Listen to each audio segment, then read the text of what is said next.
Hello everyone, আমি পায়েল আর আজকের ব্লগে তোমাদের সকলকে স্বাগত জানাই। আজকে রবিবার, সকাল 9টা বাজে। সবাইকার চা খাওয়া হয়ে গেছে, আমার সোনার খাওয়া দাওয়া কমপ্লিট। কিন্তু সকাল সকাল একটা সমস্যা হয়েছে। সেটা হলো, হঠাৎ করে রাত্রিবেলা দেখি টপ টপ টপ টপ করে পায়ে কেমন একটা ঠান্ডা জল পড়ছে। ঘুমাচ্ছি যখন তখন, আর কী ব্যাপার, ঠান্ডা জল কোত্থেকে আসছে? ও মা! তারপর দেখি এসি থেকে জল টপ টপ করে ঘরে পড়ছে। আনলাম, এ বাবা, এসিটা গন্ডগোল করে গেল। তারপরে এবার যথারীতি সকালবেলা উঠে আমি চেক করেছি এসির যে ড্রেন পাইপ, সেখান দিয়ে যথেষ্ট জল পড়ছে, কিন্তু তা সত্ত্বেও কিছুটা জল ফ্লো করে, মানে ওভারফ্লো করে এদিকে ঘরের ভিতরে চলে আসছে। তো আমার মেকানিককে সকালবেলা উঠেই ফোন করলাম যে এই ব্যাপার, তো আসতে হবে। তো বললো ঠিক আছে, আমি একটু বেলায় যাচ্ছি, আর সে আসুক, তারপর ঠিক হবে আর কি। চলো তোমাদের দেখাচ্ছি কোন জায়গাটাতে গন্ডগোলটা হয়েছে। তারা ঘরের লাইটটা জ্বালি। কি কাণ্ড বলো তো, সকাল সকাল ঘরে মশারিও তোলা হয়নি। দাঁড়াও দেখাই কোন জায়গাটা থেকে গন্ডগোল। এই দেখো, দেখতে পাচ্ছ জল এখনো দেখা যাচ্ছে। দেখো, এই দেখো, এই দেখো জল টুস টুস করে জল পড়ছে। এই দেখো, তারপরে দেখছি এই এখানে যে স্ক্রিনটা জ্বলে না, যে কততে চলছে, মানে 24-এ চলছে না 26-এ চলছে, সেইটাও দেখছি আর দেখাচ্ছে না। মানে এই জায়গাটাও অফ হয়েছে। হ্যাঁ, ফলে জল নাকি এই জায়গাটায় ঢুকে গেছে। তো এই হয়েছে সমস্যা। আর এই দেখো পুরো জলে, দেখো পর্দার এইখান দিয়ে দেখো জল গড়াচ্ছে, দেখতে পাচ্ছ? কি সব ঝকমারি কাণ্ড। সেইটা সেই কিচ্ছু তোলা হয়নি। তার মধ্যে আমি একবার বেরিয়েছিলাম, আজকে যেহেতু রবিবার, একটু চিকেন হবে, তো আবার তাড়াতাড়ি করে গিয়ে আবার একটু চিকেন নিয়ে এলাম। তখন রান্নাবান্না হোক। আর আজকে আবার পোলিও আছে, ছেলেটাকে নিয়ে বেরোবো, ওকে পোলিও খাইয়ে আনবো।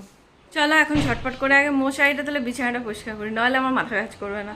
মশারি যদি মানে না তোলা হয়, বিছানা যদি অগোছালো হয়ে থাকে না, আমার খুব বিরক্ত লাগে। তো চলো আগে ঝটপট করে মশারিটা গুছিয়ে ফেলি। পরিষ্কার করে আমার বিছানাটা তোলা হয়ে গেছে। এবার তোমাদের একটা জিনিস দেখাই, দেখো এই দেখো কীরকমভাবে এসির জল পড়ে ভিজে যাচ্ছে। আমি তোমাদেরকে একটু জুম করে দেখাই, দেখো এই দেখো, দেখছো এমন ফোঁটা বিন্দু আবার জমছে, কিভাবে এসি থেকে জল আসছে। দেখো, এসি কিন্তু এখন বন্ধ, কিন্তু কি বলতো, যে জলটা ভেতরে জমে আছে সেটাও কিন্তু টসে টসে এমনিই বেরিয়ে আসছে। বিছানার এই কোণটাও দেখো কিরকম ভিজে যাচ্ছে। মানে আমি তোমাদের একটু আগে দেখালাম, তখন তো জলটা তো আমার হাতে এলো, দেখলে আবার জমে যাচ্ছে জলটা। আমি মশারিটা তুলে বিছানাটা গোছাতে কতটুকু টাইম লেগেছে, 2 মিনিট। সেই 2 মিনিটের মধ্যে দেখি আবার জল চলে আসছে। কি বলো তো, যতক্ষণ না মেকানিক আসবে আজ আর শান্তি নেই। আর যেহেতু পোলিও খাওয়ানোর দিন, তো ছেলেটাকে পোলিও খাইয়ে আনবো। তো চলো, আমি এখন একদম রেডি হয়ে নিয়েছি। এবার এই ওড়নাটাকে শুধু মুখে বাঁধবো, বেঁধে বেরিয়ে যাব। আজকে পোলিও খাওয়ানোর আছে, এই পোলিও খাইয়ে নিয়ে এলাম। মুখটাও দেখার মতো ছিল, আর আমি মুখটা বেঁধে নিয়েছি বলে আমার ছেলেই আমাকে চিনতে পারছিল না। আমি চাই, মারে গন্ধ শুকে দেখ। তো যাই হোক, ভালোভাবে পোলিও খাওয়ানো হয়ে গেছে। এখন চলো সোজা বাড়ি যাই, প্রচণ্ড রোদ্দুর। এখন সন্ধ্যাবেলা, চলো তোমাদেরকে এক জায়গায় নিয়ে যাব। সেটা হচ্ছে আজ রবিবার, যেহেতু আজ আমাদের গ্রামে হাট বসে, সেই হাটে আমি নিয়ে যাব।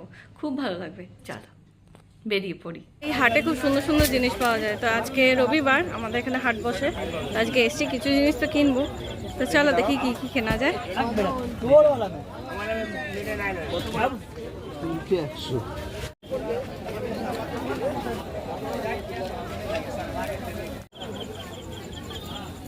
আমরা টুকটাক টুকটাক করে অনেকগুলোই জিনিস নিলাম, এখন বাড়ি ফিরবো। আজকে ভিড়টা একটু কম, কারণ হচ্ছে যেহেতু বিকালবেলা বৃষ্টি হয়ে গেছে, সেই জন্য ভিড়টা একটু কম আছে। তবু একটু দেখে দেখে কিছু জিনিস নেওয়া গেল, নইলে ভিড়ে এত ঠাসাঠাসি থাকে যে মাঝে মাঝে মনে হয় তো যাবো না। তারপর বাড়ি ফিরলাম, খাওয়া দাওয়া হয়ে গেছে, সোনারও খাওয়া হয়ে গেছে। আর এখন চলো ব্লগটা তাহলে আজ এখানেই শেষ করছি। দেখা হচ্ছে খুব শিগগিরই পরের একটা ব্লগে। ততক্ষণ তোমরা সবাই সুস্থ থেকো, ভালো থেকো, সাবধানে থেকো। আর আমার ব্লগগুলো যদি ভালো লাগে, প্লিজ একটা লাইক করো, শেয়ার করো, এবং অবশ্যই আমার চ্যানেলটাকে সাবস্ক্রাইব করো। দেখা হচ্ছে পরের ভিডিওতে। Thank you for watching.